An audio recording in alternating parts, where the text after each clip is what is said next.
ये कहानी एक ऐसी फैमिली की जो कि समंदर के बीचों बीच एक पुराने ऑयल रिग पर फंस जाते हैं और उनका सामना समंदर में एक ऐसी खतरनाक चीज से होता है जो कि कभी भी उनकी जान ले सकती थी। कहानी की शुरुआत में हमें बताया जाता है कि बजा कोस्ट के फिशरमैन एक बहुत ही खतरनाक क्रीचर की स्टोरी सुनाया करते थे। वो बताया करते थे कि वो क्रीचर इतना ज्यादा खतरनाक था कि आज तक जिससे भी उसका सामना हुआ वो कभी जिंदा नहीं बचा और इन कथाओं में उस क्रीचर को ब्लैक डीमन नाम से जाना गया। कहानी की शुरुआत होती है और हमें दो आदमियों को दिखाया जाता है जो कि निक्सन नाम की एक बहुत बड़ी ऑयल कंपनी के लिए काम करते थे। कंपनी से उन्हें इस समंदर के बीच बने ऑयल टैंकर को तबाह करने के ऑर्डर मिले थे। अब उनमें से एक आदमी बॉम्ब को लेकर समंदर में नीचे कूद जाता है, जहाँ पर जब वो इस बॉम्ब को ऑयल रिग के बेस पर लगाकर वापस ऊपर आ रहा होता है कि तभी वहाँ पर कोई अनजान सा बहुत ही बड़ा क्रीचर आकर उसे मार डालता है। वो उसे खा जाता है और इसके बाद वो उसके उस साथी को भी मार देता है जो कि ऊपर बोट पर उसका वेट कर रहा था। खैर अब इसके बाद हमें पॉल को दिखाया जाता है जो कि निक्सन आई कंपनी के लिए ही काम करता है। वो उसमें एक इंस्पेक्टर है। उसकी वाइफ इनेस और उनके दो बच्चे ओडी और टॉमी भी उनके साथ थे और ये लोग अपनी चाइल्ड वेकेशन एंजॉय करने के लिए एक ट्रिप पर जा रहे थे। अब थोड़ी ही देर में ये लोग एक बीच पर पहुंचते हैं और यहाँ जाकर काफी मजा करते हैं। टॉमी अपने टेलीस्कोप से उस जगह को देखता है जहाँ का इंस्पेक्शन करने के लिए पॉल को यहाँ पर भेजा गया था। वो ट्रिप का मजा लेते हुए साथ ही साथ अपने काम भी कर रहा था। खैर अब इसके बाद ये लोग सिटी की तरफ जाने लगते हैं जहाँ पर पॉल नोटिस करता है कि ये शहर पहले के मुकाबले काफी खाली लग रहा है। ये शहर वीरान दिख रहा था, चारों तरफ खामोशी छाई हुई थी। सभी लोग काफी डरे सहमे हुए लग रहे थे। खैर अब पॉल एक आदमी के पास जाकर होटल जाने का रास्ता पूछता है। पॉल बताता है कि मैं निक्सन कंपनी से हूँ और उसी ने ये पूरा एरिया कंस्ट्रक्ट किया था। पॉल की बात सुनकर वो आदमी थोड़ा नाराज हो जाता है क्योंकि वो मानता था कि इस टाउन की वीरानी की वजह निक्सन कंपनी ही है जिसमें पॉल काम करता है। तभी यहाँ पर आइनेस आकर उस आदमी को बताती है कि हम यहाँ पर बस वेकेशन मनाने के लिए आए हैं। वो उसे कुछ पैसे देकर होटल का रास्ता पूछती है जिस पर वो आदमी उनकी हेल्प करने के लिए तैयार हो जाता है। इसके बाद ये लोग एक कैफे में पहुंच जाते हैं जहाँ पर पॉल को उसकी कंपनी की कॉल आती है। वो पॉल से उसका काम जल्दी खत्म करने के लिए कह रहे थे और अब इसीलिए ना चाहते हुए भी पॉल को अपनी फैमिली को यहीं पर छोड़कर अपने काम के लिए जाना पड़ता है। समुद्र के किनारे पॉल उस आदमी से मिलता है जो कि उसे उसकी लोकेशन तक ले जाने वाला था। वो कंपनी की तरफ से ही भेजी हुई बोट में उसका वेट कर रहा था। पॉल उससे इस टाउन की वीरानी के बारे में पता करता है। वो कहता है कि पहले तो ये शहर ऐसा नहीं हुआ करता था। वो आदमी कहता है कि डर जिसकी वजह से ये सभी लोग ये टाउन छोड़कर चले गए हैं और ये डर एक बहुत ही बड़े जायंट क्रीचर का है जिसे कि ब्लैक डीमन के नाम से जाना जाता है। पॉल उसकी बातों पर यकीन नहीं करता। अब इसके बाद वो आदमी पॉल को एक जगह पर आकर उतार देता है और कहता है कि इससे आगे मैं नहीं जा सकता, यानी कि यहाँ से आगे पॉल को अकेले ही जाना होगा। वहीं दूसरी तरफ कैफे में बैठकर पॉल की फैमिली उसका वेट कर रहे थे। तभी वहाँ पर एक शराबी आदमी उन्हें देखकर उनके पास आता है। वो यहाँ उन्हें अकेला पाकर आरडी को टच करने लगता है, इसलिए इन्हें से कांच की बोतल उसके सर में मारती है और अपने बच्चों को लेकर यहाँ से चली जाती है। बाहर आकर उन्हें पता लगता है कि किसी ने उनकी गाड़ी के टायर भी पंचर कर दिए हैं, इसलिए वो जल्दी से भागकर एक बोटमैन के पास आती है और उसे उस प्लेटफॉर्म तक चलने के लिए कहती है जहाँ पर पॉल गया हुआ है। वो पहले तो इनसे मना करता है लेकिन जब वो देखता है कि इनके पीछे कुछ गुंडे पड़े हुए हैं तो वो चलने के लिए तैयार हो जाता है। वहीं दूसरी तरफ पॉल जब अपनी लोकेशन तक पहुंचता है तो वहां पर उसे कुछ डाइविंग इक्विपमेंट का मलबा नजर आता है जिसमें कि काफी खून लगा हुआ था। वहीं दूसरी तरफ इस ऑयल रिग का स्ट्रक्चर काफी पुराना हो चुका था। इसके बाद वो केबिन में आकर किसी को आवाजें देने लगता है लेकिन वहां पर सिर्फ एक डॉग था और कोई नहीं। लेकिन तभी यहाँ पर शैडो और जूनियर आ जाते हैं जिन्हें देखकर वो डर जाता है, जो कि खुद भी काफी डरे हुए थे। पॉल इन्हें बताता है कि मैं यहाँ पर सिर्फ इंस्पेक्शन करने के लिए आया हूँ, जिस पर शैडो कहता है कि इसके लिए काफी देर हो चुकी है। लेकिन तभी उन्हें बाहर से किसी बोट के आने की आवाज सुनाई देती है। जब वो बाहर देखने के लिए आते हैं तो उन्हें पता लगता है कि बाहर उस बोट में पॉल की फैमिली है। पॉल का बेटा जब अपनी दूरबीन से देखता है तो उसे समंदर में एक बहुत ही बड़ी परछाई नजर आती है जो कि बहुत तेजी से बोट के नीचे से गुजर जाता है। वहीं दूसरी तरफ इस प्लेटफॉर्म पर मौजूद लोगों को भी बोट के करीब किसी क्रीचर की मौजूदगी के होने का एहसास हो जाता है, इसलिए वो उस क्रीचर का ध्यान बटाने के लिए प्लेटफॉर्म पर लोहे को हिट करने लगते हैं ताकि क्रीचर को बोट से दूर रखा जा सके। लेकिन पॉल को कुछ भी समझ नहीं आ रहा था। अब इतने में पॉल की फैमिली प्लेटफॉर्म के करीब आ जाती है और उन्हें सेफली प्लेटफॉर्म पर उतार लिया जाता है। लेकिन वो बोट वाला जो कि अब काफी डर चुका था वो जल्द ही अपनी बोट को वापस मोड़ लेता है। तभी यहाँ पर पॉल की बेटी स्लिप हो जाती है और पानी में गिर जाती है, जहाँ उसे पानी के अंदर काफी सारी बॉडी बॉडीज के कटे फटे हिस्से दिखाई देते हैं। और अब जैसे ही वो क्रीचर आकर इस पर अटैक करने वाला था कि ये लोग उसे पानी से ऊपर खींच लेते हैं। अब पोल शैडो से पूछता है कि ये सब क्या है, जिस पर शैडो उन्हें एक टेलीस्कोप से दिखाता है कि एक बहुत ही बड़ी शार्क उस बोट का पीछा कर रही थी और देखते ही देखते वो उस बोट पर अटैक करके उसके बीच से 2 टुकड़े कर देती है। शैडो इन्हें बताता है कि ये वही ब्लैक डीमन है जिसने पूरे शहर को खौफ में डाल रखा है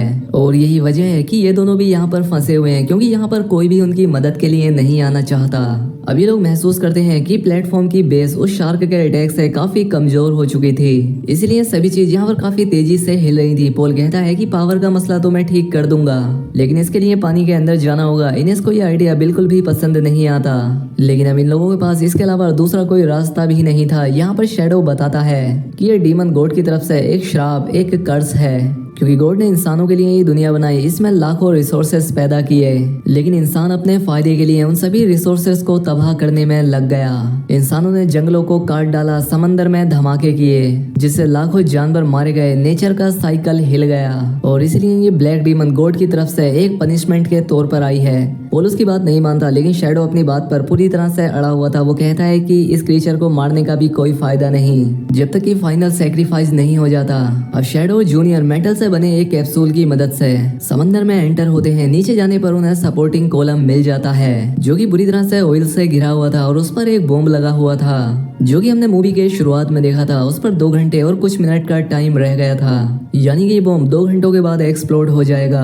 तभी यहाँ पर इनमें से एक आदमी को यहाँ पर बॉडी के कुछ पार्ट्स नजर आते हैं, जिसमें से अभी कुछ पार्ट तो जिंदा थे, लेकिन ये सिर्फ एक इल्यूजन थी। और ये देखकर वो समझ जाता है कि खतरा उसकी तरफ बढ़ रहा है, इसलिए वो जल्दी से उस कैप्सूल के अंदर चला जाता है। लेकिन तभी वो जायंट क्रिएचर उस कैप्सूल को पकड़ लेती है, वो उसे और भी ज्यादा गहराई में ले जाने लगती है। पोल ये देखकर घबरा जाता है और उसे रोकने की कोशिश करता है, लेकिन इसका कुछ फायदा नहीं होता। इसी बीच शैडो किसी तरह से तैरकर ऊपर आ जाता है और तभी ने पानी में जूनियर की बॉडी नजर आती है, लेकिन जैसे ही उसे ऊपर खींचते हैं उसका नीचे का हिस्सा पूरी तरह से गायब था। ये देखकर सभी लोग बहुत डर जाते हैं। खैर अब कुछ देर के बाद जब पोल अंदर आता है तो टॉमी उससे पूछता है कि डैड क्या हम मरने वाले हैं। उसकी ये बात सुनकर सभी लोग उसकी हिम्मत बढ़ाने की कोशिश करते हैं। वो कहते हैं कि ये भी एक चैलेंज है चेस गेम की तरह, जिस पर टॉमी कहता है कि चेस गेम में तो कुछ पीसेस को सेक्रीफाइस करना पड़ता है किंग को बचाने के लिए। और साथ ही वो इन्हें लालू गार्ड की स्टोरी भी बताता है जो कि उसने इंटरनेट पर पढ़ी थी, क्योंकि उसने अपने बच्चों को सेक्रीफाइस कर दिया था और फिर बाद में उसके रोने से नदियां बनी थी। पोल उसे यकीन दिलाता है कि बेटा देखो ऐसा कुछ नहीं होगा। खैर अब इसके बाद वो बेसमेंट में जाकर जनरेटर को ठीक करने लगता है ताकि कूलिंग सिस्टम को ऑन किया जा सके।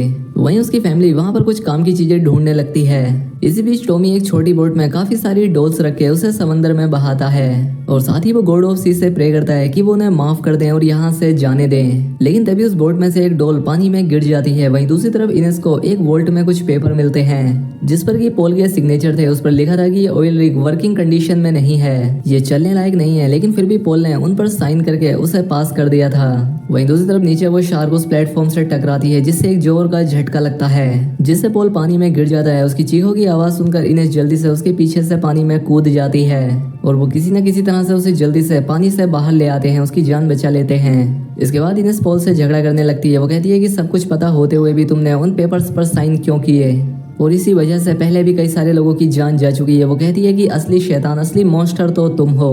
पोल कहता है कि देखो इनेस, मैंने ये सब अपनी फैमिली को अच्छी लाइफ देने के लिए किया है, लेकिन इनेस उसके बहानों को नहीं सुनती। खैर अब इसके बाद पोल जनरेटर को तो फिक्स कर लेता है, लेकिन अब उसमें निकलने की उम्मीद नहीं बची थी। वो शैडो के सामने कन्फेस करता है कि मैंने ही उन पेपर्स को पास किया था और मैंने ऐसा सिर्फ पैसा कमाने के लिए किया था। लेकिन साथ ही वो ये भी कहता है कि मैंने वही किया जो मुझे करने के लिए कहा गया था। तभी से याद आता है कि इसी की कंपनी ने ही इस प्लेटफॉर्म को तबाह करने के लिए यहाँ पर बॉम्ब फिक्स करवाया था और बाद में उन्होंने पोल को इस जगह पर इंस्पेक्शन के लिए भेज दिया, यानी कि वो पोल से अपनी जान छुड़ाना चाहते थे क्योंकि वो कंपनी के सारे राज जानता था। वहीं दूसरी तरफ पोल की फैमिली एक डैमेज बोट को रिपेयर करने में लगी हुई थी और शैडो रेडियो को ठीक करने का ट्राई करता है। तभी पोल शैडो के पास आता है और कहता है कि मैं चाहता हूँ कि तुम बोट के जरिए मेरी फैमिली को किनारे की तरफ लेकर जाओ। शैडो समझ जाता है कि पोल यहाँ पर अपना सेक्रीफाइस करना चाहता है। वो ऐसा करने के लिए मना करता है, लेकिन वो पोल के रिक्वेस्ट करने पर मान जाता है। जब बॉम्ब को एक्सप्लोड होने में 15 मिनट बचे होते हैं तो पोल पानी में जाने की तैयारी करता है। साथ ही वो इनेस से झूठ बोलता है कि वो उस बॉम्ब को उतार कर अपने पास रखना चाहता है ताकि वो रास्ते में इनके काम आ सके।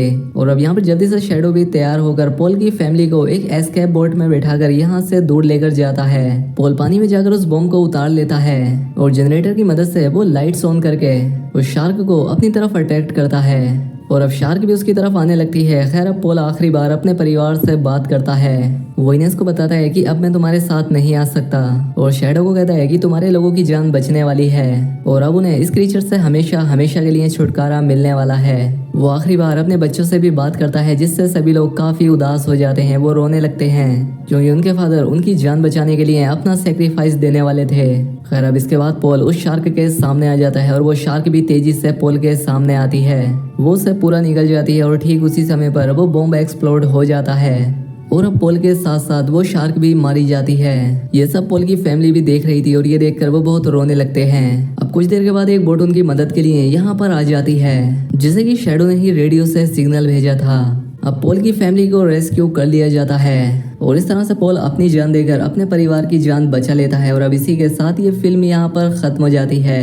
दोस्तों वीडियो अच्छी लगी तो वीडियो को लाइक और शेयर करें। साथ ही चैनल पर पहली बार आए तो सब्सक्राइब भी कर लें। मिलते हैं हमारी अगली वीडियो में।